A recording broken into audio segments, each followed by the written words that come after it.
The black luxury car stopped in front of the old nursing home. It was quiet, too quiet. The building looked tired. Paint was peeling. Windows were dusty. The sign outside was broken, like no one cared to fix it. Inside the car sat Marcus Reed, a black millionaire. He was known across the country. Tech investor, philanthropist, a man who came from nothing and built everything. But today, Marcus did not come for cameras.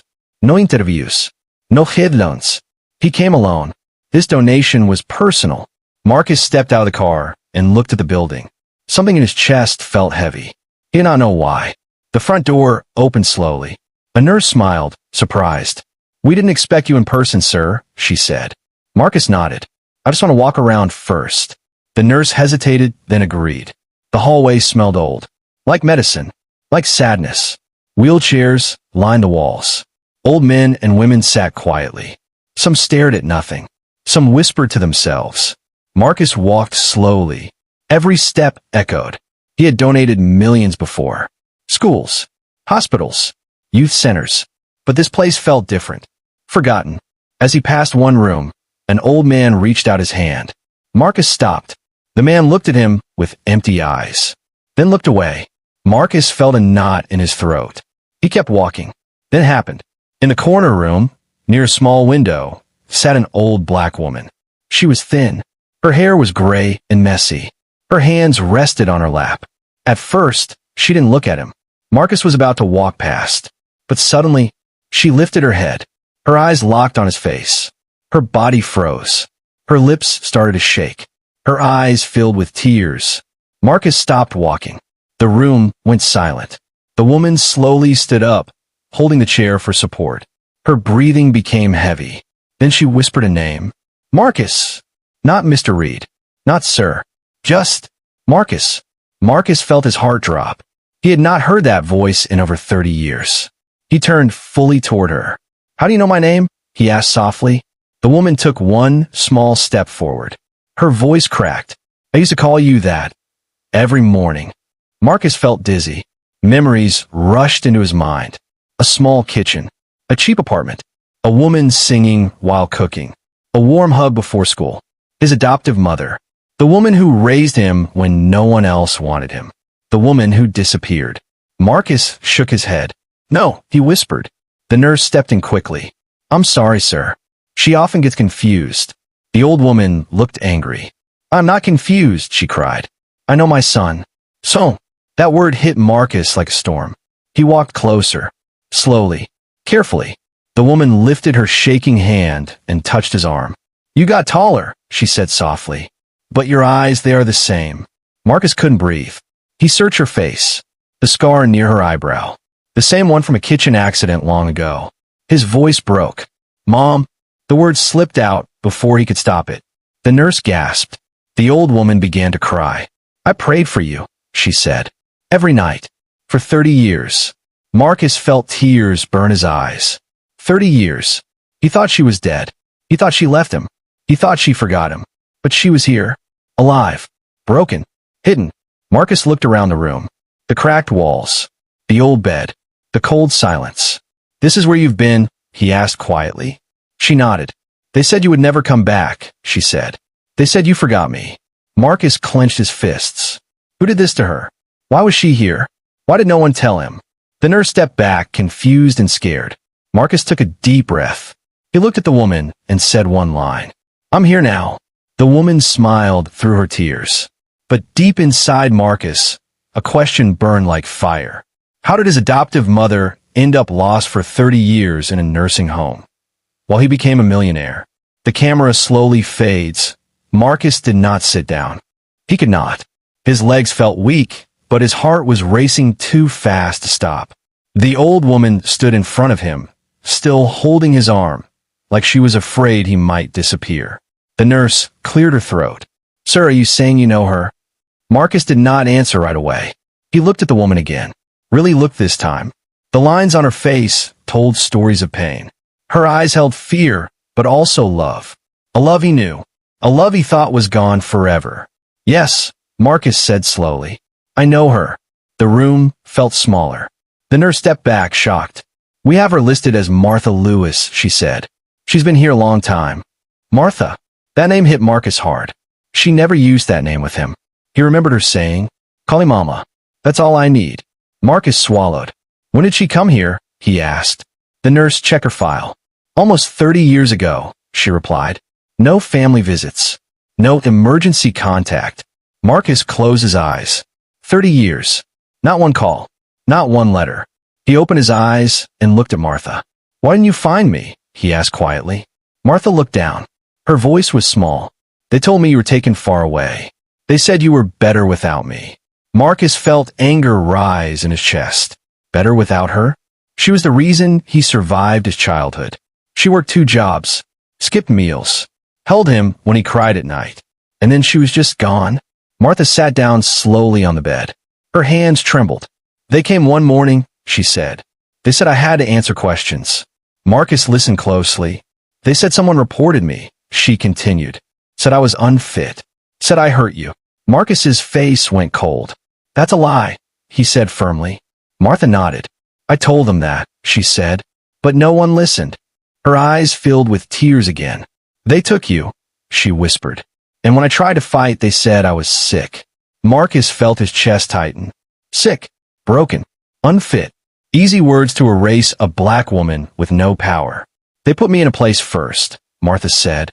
"A hospital, then here." Marcus clenched his jaw. "Did you ever stop looking for me?" he asked. Martha shook her head. "Never," she said. "I prayed God would protect you." She looked up at him. And he did. Marcus turned away for a moment. He needed air. He walked to the window and stared outside. All those years he struggled alone. All those nights he felt abandoned. She was suffering too, in silence. The nurse shifted nervously. "Sir, we couldn't know," she said. Marcus turned back slowly. "You should have known," he replied.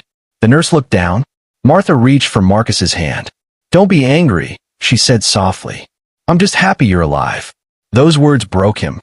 She lost everything and still cared about him. Marcus knelt in front of her. "I'll look for you," he said. "They told me you left." Martha shook her head. "I never left you," she said. "They took me away." The truth settled heavy in the room. This was not an accident. This was the system. Marcus stood up. His voice was calm but strong. "No more," he said. The nurse looked up. "No more what, sir?" Marcus looked at Martha, then back at the nurse. "No more silence," he said. "No more hiding." He took out his phone. He made one call, then another. Lawyers, doctors, people who owed him favors. Martha watched him, confused. "What are you doing?" she asked. Marcus looked at her with tears in his eyes. "I'm coming back for what was stolen," he said. "And this time, I'm not alone." The camera slowly moves to Martha's face. Hope, for the first time in decades. But one question still remained. Who put her here? And why was her past erased so easily? The room fell heavy after Marcus's phone calls. No one spoke. Martha sat quietly on the edge of the bed, her hands folded together. She watched Marcus like she used to when he was a child, with worry, pride, and fear all at once. Marcus ended the last call and put his phone away. He sat down across from her. "I need to know everything," he said. "Even the painful parts." Martha took a deep breath. Her eyes drifted toward the wall, like she was watching the past play again. "It started after your school won that science contest," she said. "You remember?" Marcus nodded slowly. He remembered the small trophy, the smile on her face, the way she hugged him like he was already someone special. "They said a boy like you needed a better environment," Martha continued. "They said I was holding you back." Marcus's jaw tightened. "They asked questions about money," she said. "About my job. About my health." She paused. "About my mind." Marcus leaned forward. "What did they say?" Martha's voice shook. "They said I was unstable," she whispered. "They said I talked to myself, that I was dangerous." Marcus shook his head. "That's not true," he said. "I know," she replied softly. "But they wrote it down anyway." Martha explained how neighbors started watching her, how strangers asked her strange questions, how letters arrived with words she didn't understand. Then one morning, police cars stopped outside her building. "They told me to come with them," she said. "They said it was just for a talk." Marcus felt anger rise again. "They never let me go back home," Martha said. "They took you the same day." Her eyes filled with tears. "I screamed your name," she said. But you were already gone. Marcus closed his eyes. He remembered that day now. Hands pulling him away. People telling him not to cry. A voice in the distance calling his name. Her voice. They said I needed help. Martha continued. They said it was for my own good. She laughed softly, without joy. Help felt like a cage. Marcus felt his chest burn. She explained how doctors spoke over her. How papers were signed without her understanding. How her voice didn't matter. They gave me pills, she said. They made me sleep. Made me quiet. Years passed.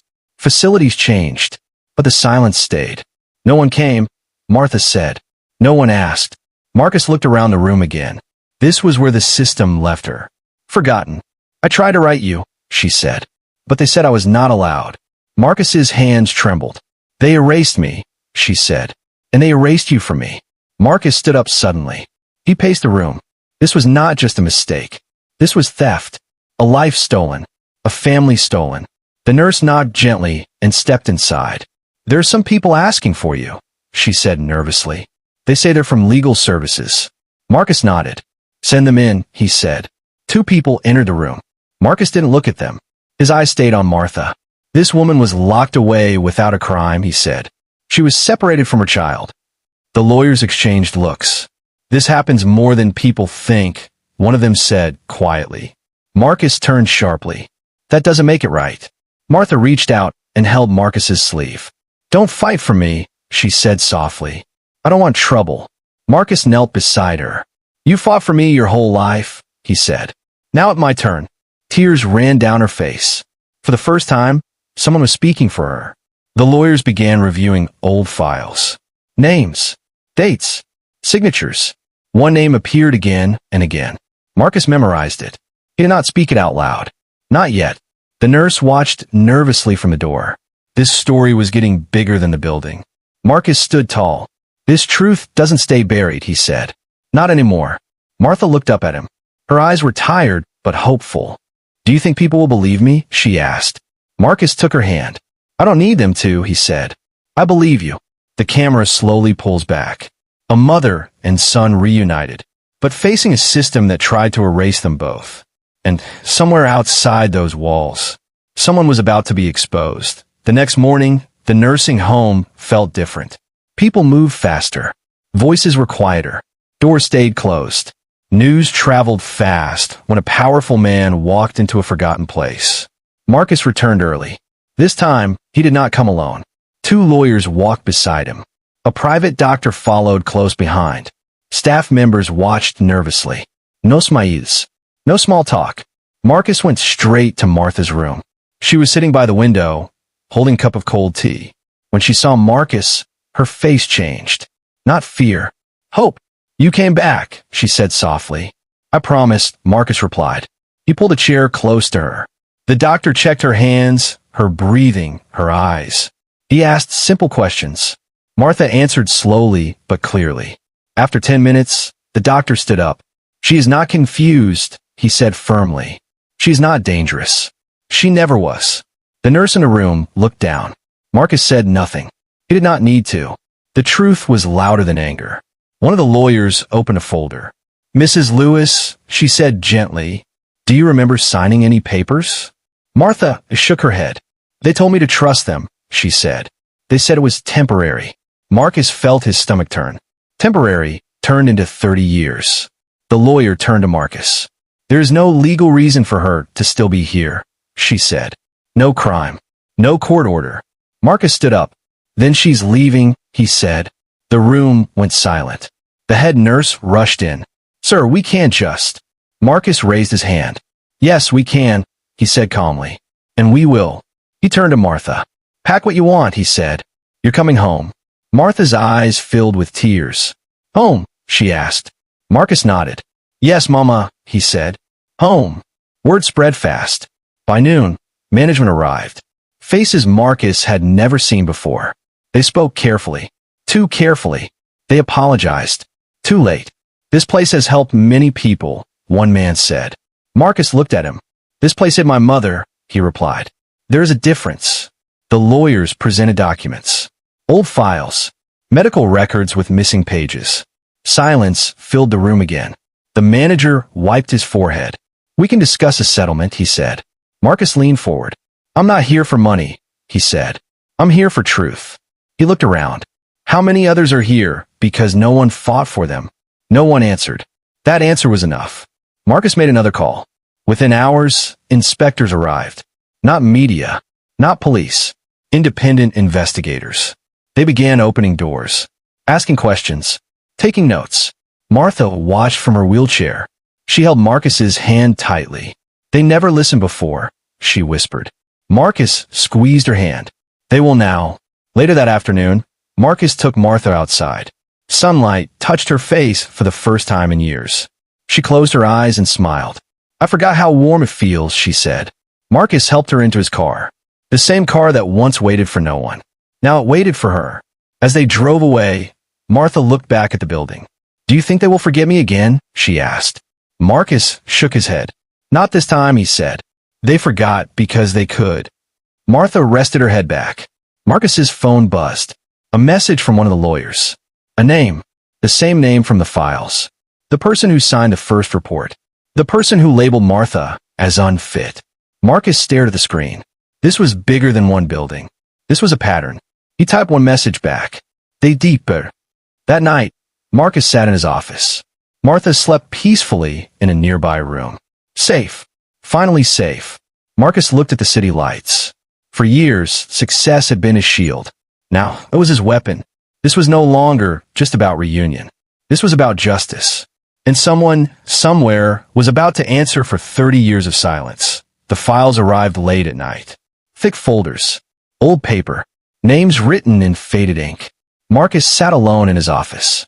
The city outside was quiet, but inside his mind, everything was loud. Every page told the same story. Black names. Poor addresses. No voices. Martha slept in the next room, wrapped in clean sheets. For the first time in decades, no locked doors. No nurses watching her. Marcus turned another page. A report from 30 years ago. Subject shows signs of instability. No proof. No tests. Just words. He read the signature. The same name again. A social worker. Respected. Awarded. Still working. Marcus leaned back in his chair. This was not about one mistake. This was routine. His phone rang. Sir, one of the lawyers said, we found something. Marcus straightened. There are at least 12 cases like Martha's, she continued. Same process. Same signature. Marcus closed his eyes. 12 lives. 12 families erased. What do we do? She asked. Marcus opened his eyes. We go public, he said. But not yet. The next morning, Marcus visited Martha. She was sitting at the breakfast table, holding a warm cup of coffee. She smiled when she saw him. You didn't sleep, she said. Marcus smiled back. Neither did the truth, he replied. He sat beside her. There are others like you, he said gently. Martha's smile faded. Still there? She asked. Marcus nodded. They never left, she whispered. Marcus placed his hand over hers. They won't be alone anymore. Later that day, Marcus entered a government building. No cameras. No crowd. Just cold walls and long hallways. He sat across from officials who had never been told no before. They spoke in calm voices. This happened a long time ago, one man said. Records are incomplete. Marcus slid the folders across the table. Funny, he said. They look very complete to me. Another woman leaned forward. You must understand, she said. Back then, procedures were different. Marcus stood up slowly. Injustice doesn't expire, he said. Silence filled the room. They offered apologies. They offered delays. They offered quiet money. Marcus refused all of it. I want accountability, he said. Not excuses. That afternoon, letters were sent. To hospitals. To care homes. To courts. Requests for records. Legal warnings. People started calling back. Some scared. Some angry. One voice stood out. The social worker. The name Marcus memorized. I don't know why you're doing this, the voice said over the phone. I help people. Marcus stayed calm. Then you won't mind the truth, he replied. The line went silent. That evening, Marcus and Martha watched the sunset together. She held his arm. Are you sure you want this fight? She asked. Marcus looked at her. For 30 years, you had no choice, he said. Now I do. The next day, an anonymous tip arrived. An email. No name. Just one line. They knew she wasn't sick. Attached was a document. A medical review. Stamped and approved. It stated clearly, no mental illness detected. Date, 1 month after Martha was taken. Marcus's hands shook. They knew. They always knew. Someone buried the report. Someone chose silence. Marcus forwarded the file to his legal team. Prepare everything, he said. Every detail. News whispers began to move. Not headlines yet, but questions. Investigations. Pressure. Martha noticed the tension. They're scared now, aren't they? She asked softly. Marcus nodded. Yes, he said. They should be. That night, Marcus recorded a short message. Not emotional. Not angry. Clear. Truthful. It's time to listen to the voices we locked away, he said. This story is not rare. It's hidden. He did not post it yet. He saved it because he knew something else was coming. And when it did, the world would be watching. But somewhere in the system, someone was already preparing to fight back. The house was quiet in the morning. Sunlight came through the large windows. Birds sat on the balcony rail. Martha stood near the window, holding a warm cup of tea. She watched the city wake up. This feels like another world, she said softly. Marcus stood behind her. It is, he replied. And you belong here. Martha smiled, but there was sadness in her eyes. Belonging still felt strange. For 30 years, she learned how to be invisible. Marcus noticed the small things. How she flinched at loud sounds. How she asked permission before sitting. How she waited to be told what to do. The system didn't just take her freedom. It trained her fear. Marcus sat with her every morning. No phone. No meetings. Just time. They talked about simple things. Food. Weather. Memories. Some memories hurt. Some made them laugh. One afternoon, Martha touched the piano in the living room. Can I? She asked. Marcus nodded. She pressed one key, then another. Her fingers trembled. I used to sing to you, she said. You don't remember, do you? Marcus shook his head slowly. I remember the feeling, he said. She smiled and began to hum. A soft tune. Old. Gentle. Marcus closed his eyes. Something inside him loosened. That night, Martha had a nightmare. She woke up screaming. Marcus ran to her room. She was shaking. They're coming back, she cried. They always come back. Marcus sat on the bed and held her. No one is taking you, he said firmly. You're safe. She clung to him like a child. For the first time, Marcus understood. Success didn't heal trauma. Safety did. Days passed. Doctors visited. Therapists came. Not to fix her. To listen. Slowly, Martha began to change. She slept longer. She laughed louder.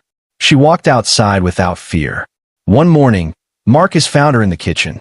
She was cooking. Burnt toast. Oversalted eggs. She looked nervous. I wanted to help, she said quickly. Marcus laughed. This smells like home, he said. She smiled wide. That smile was worth everything. But outside the house, pressure was building. Emails came in daily. Calls from officials. Requests for meetings. Marcus ignored most of them. Martha noticed. You're carrying too much, she said. Marcus sat across from her. They took you, he said. They erased your life. Martha reached across the table and held his hand. But they didn't break me, she said. And they didn't break you. Her strength surprised him. One evening, Marcus showed Martha the video message he recorded. People will know, he said. They will hear your story. Martha watched quietly. When it ended, she was silent. Will they believe me? She asked. Marcus nodded. They will believe the truth, he said. And if they don't, I still will. She took a deep breath. Then tell them, she said. For the others. The next morning, Marcus released the video. No music. No edits. Just truth. The response was immediate. Messages poured in. Support. Stories. Confessions. People shared their own pain. Their own silence. Martha read some of them. Tears fell down her face. I wasn't alone, she whispered. Marcus shook his head. Never, he said. But not everyone was supportive. Threats arrived. Warnings. One message stood out. Stop digging. Marcus stared at the screen. He smiled. Because fear meant progress. That night, Martha sat beside him on the couch. You don't have to fight anymore, she said gently. Marcus looked at her. I fight because I choose to, he replied. And I choose you. Martha leaned her head on his shoulder. For the first time in decades, she slept without fear. But across the city, someone else was losing sleep, and they were about to make one last move.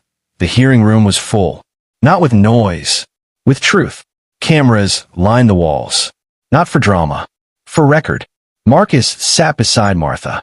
She wore a simple blue dress. Her hands rested calmly in her lap.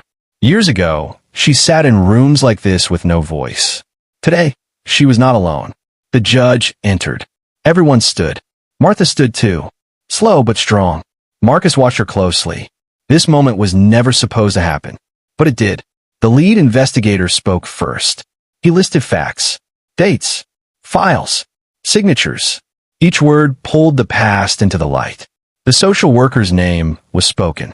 Once respected, now questioned. The defense tried to explain. Old systems, old rules. The judge raised a hand. Injustice does not age, she said. The room went silent. Martha was called to speak. She walked forward. Every step was a victory. She did not raise her voice. She did not cry. She spoke simply. I loved a child, she said. I protected him. She looked at Marcus. They said that made me unfit. People shifted in their seats. She continued. They took my freedom. They took my years. But they did not take my love. Tears filled the room. Marcus held his breath. The judge nodded. That is enough, she said gently. The decision was clear. The case was ruled unlawful. Records would be corrected. Names restored. Apologies issued. But Marcus stood. That's not the end, he said. The judge looked at him. Marcus spoke calmly. This is not one story, he said. This is a pattern. He revealed the foundation. The Martha Project. Legal help. Medical review. Protection for forgotten elders. The room erupted in quiet applause. Martha covered her mouth. Her name, used to heal others. Later that day, they walked outside together. Sunlight touched their faces. Reporters waited. Marcus spoke only once. Honor the people who raised you, he said, even when the world tries to erase them. They left without more words. At home, Martha sat in the garden. She touched the flowers. They grow back, she said softly. Marcus smiled. So do people, he replied. That evening, they ate dinner together. Simple food. Simple joy. Martha laughed. A full laugh. The kind that comes from peace. She looked at Marcus. You didn't forget me, she said. Marcus shook his head. I found you, he replied. Later that night, Marcus placed a small plaque on the wall. It read, Martha Lewis. A mother. A protector. A survivor. Martha read it slowly. Her eyes filled with tears. I was never invisible, she whispered. Marcus placed his hand over hers. No, he said. They just didn't look. The camera slowly fades. The final words appear on screen. Some people raise kings, even when the world locks them away.